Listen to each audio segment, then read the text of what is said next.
Ohio State quarterback C.J. Stroud made an interesting comment about if Saturday's loss defines this year's Ohio State football team. After hearing what he said, some of you might disagree with this statement. You are Locked On Buckeyes, your daily podcast on the Ohio State Buckeyes. Part of the Locked On Podcast Network, your team every day.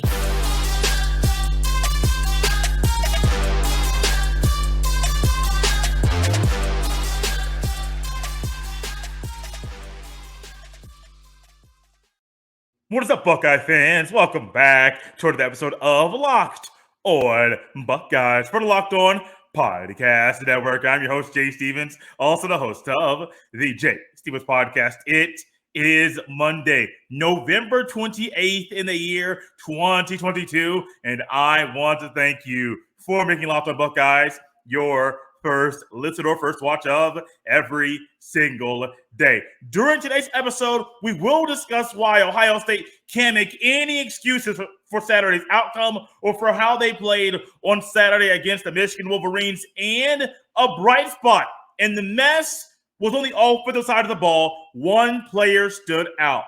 But before we get to any of that, C.J. Stroud, QB1 at Ohio State, had an interesting comment in the postgame presser about how this team will be defined.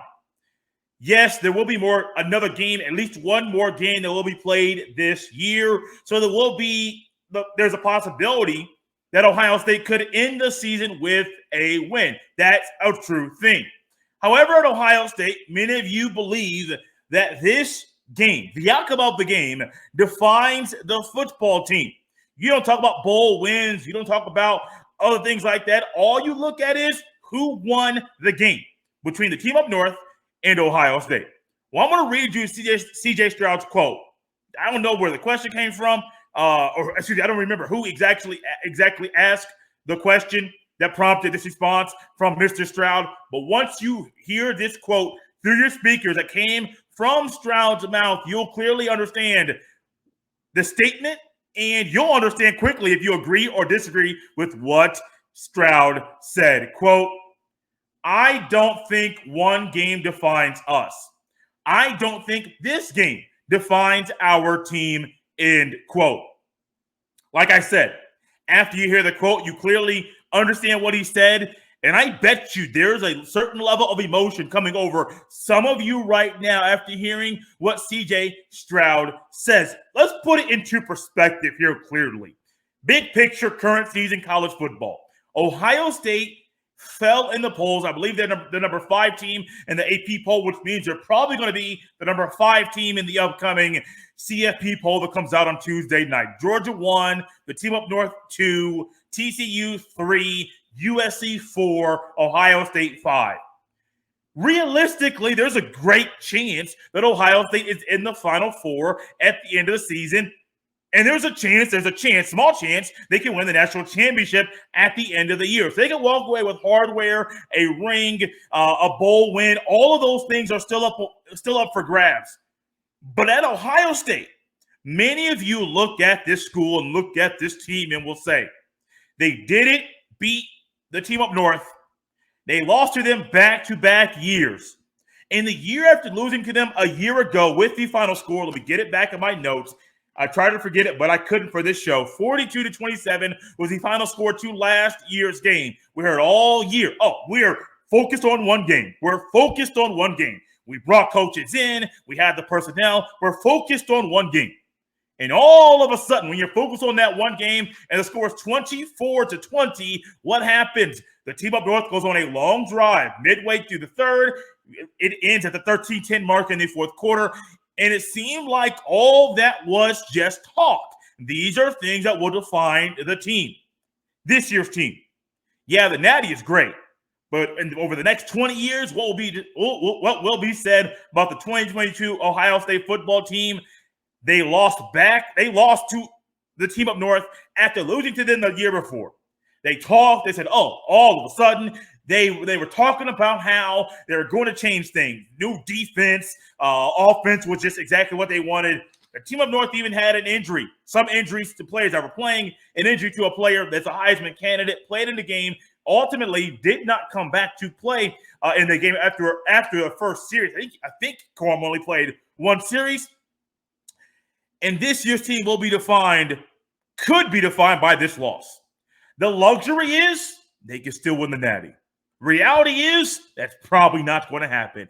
Even if they make it into the top 4, do you really think this team, which is giving us a sense of deja vu over and over and over and over again this year, do you really think Ryan Day and this coaching staff is going to throw something that they've never thrown at anybody this year at all at whoever they play in the playoff, even if it is a rematch with the Wolverines?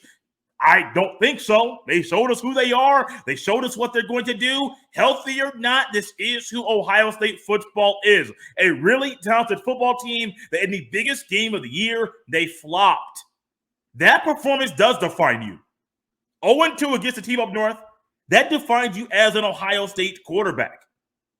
This is reality.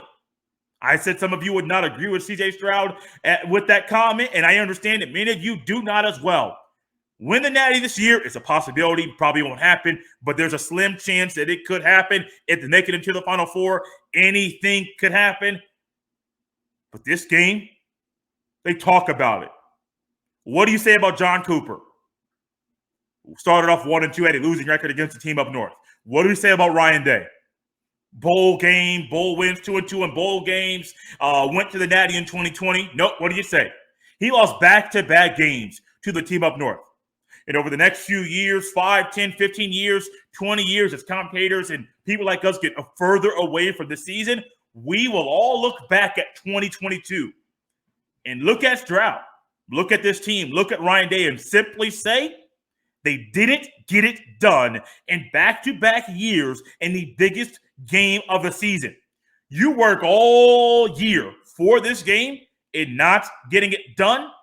That's not a good look for you as a quarterback at Ohio State, and it's not a good look, not just for Stroud. I don't care who the quarterback is. Losing back-to-back years to your rival, the Wolverines, it's not a good look for anybody involved. Stroud, he thinks different. There's a positive to that. There can be negatives to that, but Stroud thinks different. I'm a person that thinks different as well. But ultimately, many people don't care about the national championship at this point in time. Aren't even thinking about the playoff. They're thinking about what happened on Saturday and how Ohio State got blasted. Yes, Stroud had over 350, I think 300 passing yards. I know he had 394 last year. I had over 300 passing yards, 64% completion percentage, I believe. It was above 60. Not his worst outing in the world. Not his worst at all. But there were some throws that were a little weird. Once again, improvisation is not his strong suit. Does this game define Stroud currently right now? 0-2 against the team up north? That defines you. He could lead college football as a national champion. I doubt that's going to happen based off how the Ohio State football team has played this year. Now, maybe he's thinking, hey, we can win the Natty. That'll define us. Many Ohio State fans will say, y'all won the Natty, but you also lost to the team up north. That goes with the description of this year's football team as well. You know what else goes with this football team? Is something that was a very glaring thing on Saturday. It's something that we talked about last week when my guy Mo Murphy came on the show. What did we discuss together? We'll discuss that next right here on Locked on Buckeyes. Inflation has us all thinking about different ways to cut back. Whether it's driving less, dining out less, or buying less in the grocery store, we can all agree there's nothing fun about less. That's why I started using Upside.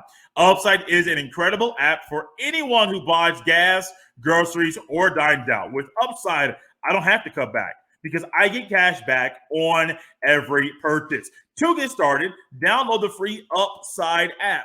Use my promo code LOCKED, LOCKED, and get $5 or more cash back on your first purchase of $10 or more. Next, claim an offer for whatever you're buying on Upside. Check in at the business, pay as usual with a credit or debit card, and get paid.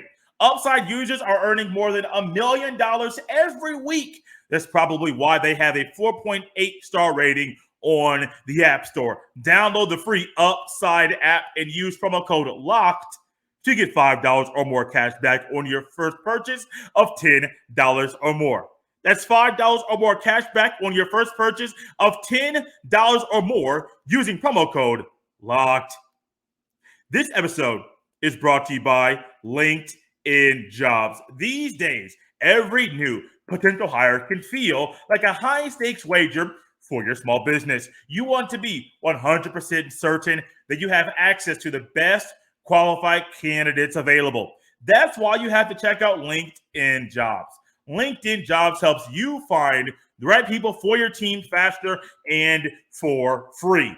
LinkedIn Jobs puts an emphasis on free because it's easy and free to create a job post on LinkedIn Jobs. Once you create said job post, add your job and the purple hashtag hiring frame to your LinkedIn profile to spread the word that you're hiring. Simple tools like screening questions make it easy to focus on candidates with just the right skills and experience so you can quickly prioritize how you like to interview and hire. LinkedIn Jobs helps you find the qualified candidates you want to talk to faster. Post your job for free at linkedin.com/lockedoncollege. That's linkedin.com/lockedoncollege to post your job for free.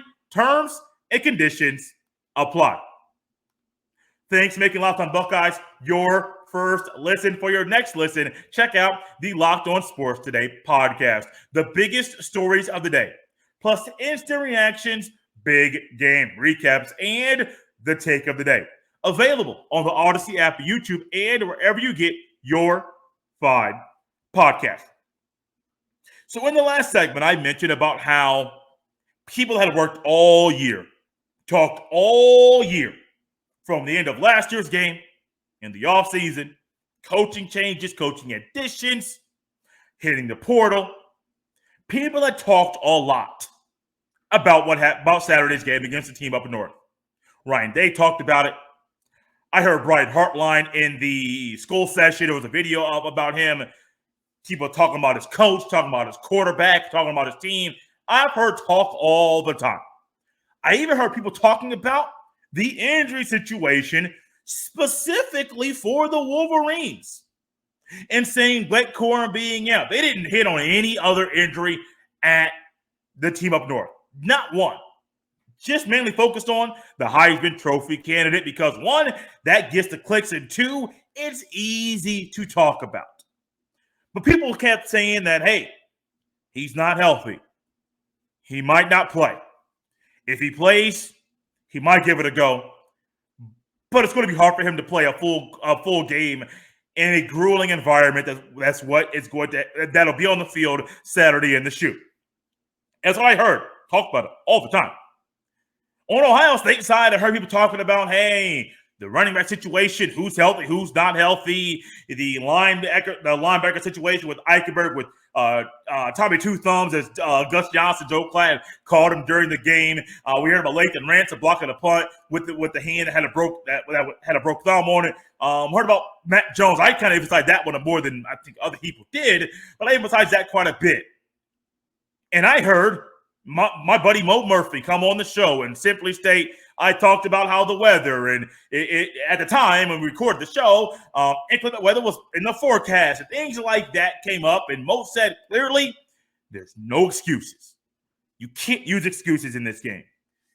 And I don't want to hear anybody over the next week say, oh, well, this came up, and that came up, and this came up, and that came up, because I don't care about anything that happened. When you want to bring up your excuse, you can't use excuses in a game like this. You guys weren't prepared for the game. And you know what? I mentioned deja vu quite a bit. This is a sense of what we have seen all year from Ohio State. However, this is also the best team that they have played, and the best team that they have played, even though they were at home, they still had a lot of the same issues. Secondary, not knowing how to track the ball in the air, and really coaching, putting guys in one-on-one situations that have not excelled in those situations at all this year. The blitzes, whatever you want to call it, this is who they are. On offense, I have griped and complained about the wide sets and not being more physical up front, even though at Ohio State, prior to the game against the team up north, led the Big Ten in yards per carry. Okay, great. What happened on Saturday? Yeah, the guy who we're going to talk about in the very next segment, he was a bright spot. But outside of that, I don't know if this team was truly prepared for what's going to come. And excuses can't happen.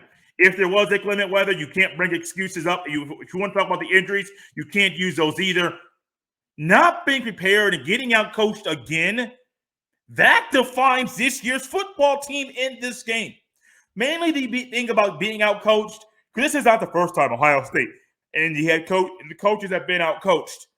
It's a pretty bad thing to say about a football team, no matter if you're a fan of it or you're covering it or whatever the case may be. That the coach on the team that I love or the coach on the team that I cover gets out coached and refuses to make adjustments. It happened again. And it might happen again the next game that Ohio State plays, maybe in January. Could be the Rose Bowl, could be in the playoffs. Will probably be in Arizona, not in Atlanta, because I do think Georgia wins the SEC championship game and gets that basically de facto home game. Yeah, it's going to be in Atlanta, not in Athens, but it's going to be a home game for them because they play in Atlanta and the Mercedes-Benz Stadium all of the time. Getting outplayed, getting outcoached, not acceptable. Not just not acceptable in any football game, but as you talk and say all of these things all the time, ultimately you want to see results. You want to sit here and say that the talk is cheap. What we have done in the offseason, what we have done to prepare during this season, it gets put on Front Street and everybody can see that the things we have talked about in the offseason, the work that we have put in, we have gotten beefier. Those things happen on the field in the biggest game of the year, and it did not happen. Don't use injury excuses. Don't say, oh, man, don't be a person who has the wrong perspective on this game. This is the wrong time to have that look, to have that mindset right now. You got beat down. You got beat bad. 45-23 was the outcome of this year's game. 42-27 was the outcome of last year's game. It's not fun, man. Excuses, no. Getting outplayed, getting worked. It's not acceptable. The team up north is a better football team. The team up north will probably win the Big Ten championship game. The team up north will probably, now if they do that, they will be in the college football playoffs. Why? Because Ohio State was doing all that yapping, was doing all that talking. And when it came down to it, the talking was cheap. It's not a good look for anybody. Not a good look for anybody involved. However, there was one player that got some touches at the position, and I love what we saw from him on Saturday. Kind of a building block on things to come. Who is it? We will discuss that next right here on Locked on Buckeyes. This week's thrilling moment in college football is brought to you by Nissan. The thrilling designs behind the new lineup from Nissan are intended to empower drivers in vehicles as capable as a driver themselves. When I think of unbelievable abilities on the field for this week's thrilling moment, it has to go to my guy, Chip Traynum. Traynum transfer from Arizona State, was a running back at Arizona State, transferred to Ohio State to be a linebacker, ultimately due to injuries and a shuffling of the depth chart. He moved to the offensive side of the ball, got his first reps and touches at running back all year in this game against the team up north. And in a game when a lot of guys got outplayed, he was a bright spot for the Ohio State Buckeyes, a thrilling moment numerous times when he was touching the ball for the Ohio State Buckeyes. This segment has been inspired by the thrilling new designs featured across Nissan's new lineup of vehicles. Pursue what thrills you in the all-new Frontier, Armada, or Pathfinder today. Available now at nissanusa.com. This episode is brought to you by Billiards Plus. Billiards Plus has the best selection of pool tables, game tables, shuffleboard tables, and more, and the best service in Central Ohio. Billiards Plus also could set you up with a brand new top-of-the-line grill that will last for generations. We all know how hard it is with the supply chain issues this year and getting certain things shipped on time. So when it comes to ordering that one big gift for Christmas, check out Billiards Plus and get there early this year. Pick something out and get it shipped in time for Christmas. It is a gift the whole family will enjoy year-round. Billiards Plus carries the best pool tables from Brunswick, Alhassan, Canada, Billiards, and more. Plus, top-of-the-line grills from PK Napoleon, Memphis, and Le Griddle. That will be the last grill you own. Seriously, these grills stand the test of time. No matter the season, Billiards Plus has you covered for all your indoor and outdoor entertainment needs. Visit their showroom on Dublin Center Drive in Dublin. Check them out at billiards-plus.com. One more time, check them out at billiards-plus.com. Billiards Plus, family owned and operated for generations. Here's a bright spot in chaos a lot of times, and that was the same way things were on Saturday in the shoe as Traynum. That was his God-given first name. Nickname is Chip, was a bright spot for the Ohio State Buckeyes. Yes, the defense had their issues. The offense had their issues. But one bright spot, I could even go to defense if I wanted to because there were bright spots on the defensive side of the ball for the Ohio State Buckeyes. But ultimately, it goes to my guy, Diamante Traynum.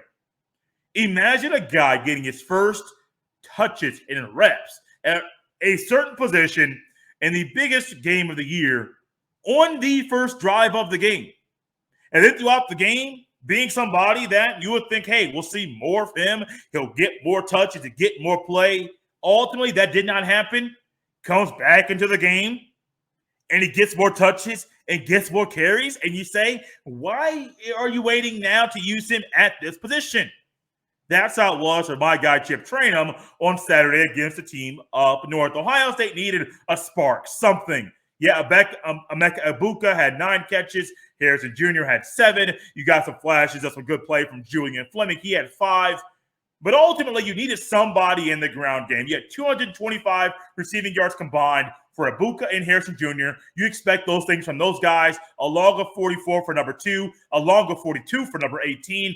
They did what they do, but in the ground game, traditionally, this game is won by the team that leads the game in rushing. Team that has the most rushing yards generally wins the game, which is why during this game, when Chip, he was doing his thing and toting the rock, I'm saying, put him back in. Where is he? There were even times during this game I'm asking myself out loud, audibly. I told y'all, sometimes if I'm with somebody, if I'm not with somebody, I will say things out loud while watching a game. I was saying, why is Mayan Williams not in the game more? Or is Mayan Williams hurt? Or where's Dallin Hayden? Mayan Williams started the game, didn't play a lot, had 8 carries, 34 rushing yards, 4.3 yards a pop. Dallin Hayden only had 2 carries for 7 yards, 3.5 yards a pop.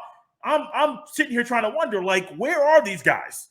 Where is the consistency? Why aren't you riding with the hot hand? Those are the things we've learned. Sometimes they do that, but if you're not one of their guys, sometimes they don't do that. But Chip Traynum showed us he can play running back in the Big Ten. He can play running back in the biggest game of the year. If you let him in, if you just tote the rock and let him do what he does, give Chip the ball, let him spin. Some of y'all seen the movie Friday Night Lights, and you know Boobie Miles was a dog on the football field. Haven't seen any clips of him in real life, only the movie version. And Boobie Miles, you put him on the field, hey, put Boobie in, let him spin. And I'm sure some of the guys on Ohio State sideline may have said, put Chip in, let him spin. He was a bright spot. When Ohio State needed something in Ohio State's games, a lot of times you see they are good at moving the ball on the ground. When you get through the hole, you see the hole, skedaddle through the hole, get to the second level, get through some physicality. They're good at that.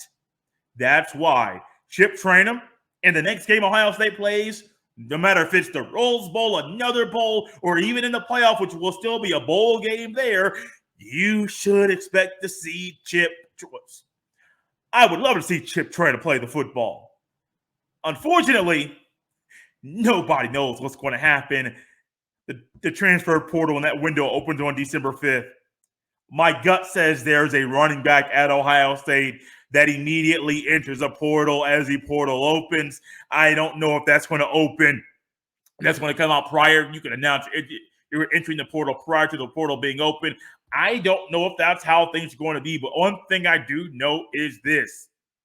Chip Traynum needs a rock. Chip Traynum sees a hole. Chip Traynum gets through the hole. He can run the ball. He can tote that rock. He did a phenomenal job of it. A long run on Saturday of 24 yards. Also had one catch for 14 yards. He had 2 targets, which means, hey, went to him once, went to him again. Only one of those was a successful try. 5.9 yards a carry. That's pretty good.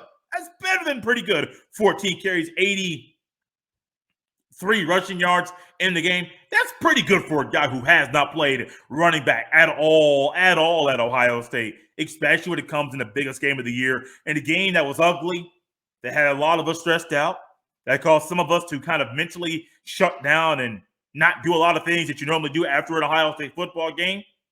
We can all look back and say a bright spot was Chip. Chip should have the ball. Chip needs the ball. If you're not going with Mayan Williams or Dallin Hayden, Chip Traynum can tote the rock and be successful while doing so. We're out of here on a Monday. I want to say, first off, before I get out of here, thank you guys for tuning into the instant reaction, the postcast after Ohio State's game over the weekend. That was quickly and easily the most viewed live show that I've done at Locked on Buckeyes, and easily the most viewed show ever at all that I've done at Locked on Buckeyes on the YouTube. Thank you. At one point, I saw 8.3 thousand views at the time of the earlier today before recording this show. You guys blow Ohio State fans. Now, granted, I know it's a lot of other fans as well. Currently, 9.2 thousand fans. Thank you, viewers. Thank you. Like, you guys keep checking out the show. We're going to keep talking about the game on Saturday all throughout this week. Ryan Day, Stroud, what's to come, where they'll be in the CFP. All of that will be found right here on the YouTube. Subscribe to Locked on Buckeyes on the YouTube. New shows coming out daily. Recruiting updates as well. A little basketball talk for you. It's a one-stop shop for your Ohio State basketball and football needs. Guys, follow me on Twitter at jstevens07. Send all of your emails to jstevens317@gmail.com. Out of here on this Monday. We'll be back tomorrow. My gut tells me tomorrow's show will be centered and focused on Ohio State head coach Ryan Day. I have heard some of the things you guys have said about Ryan Day. I have read them as well. I will address some of those on tomorrow's show and also share my thoughts about Ohio State's head football coach, what I think about him after losing to the team up north for the second year in a row.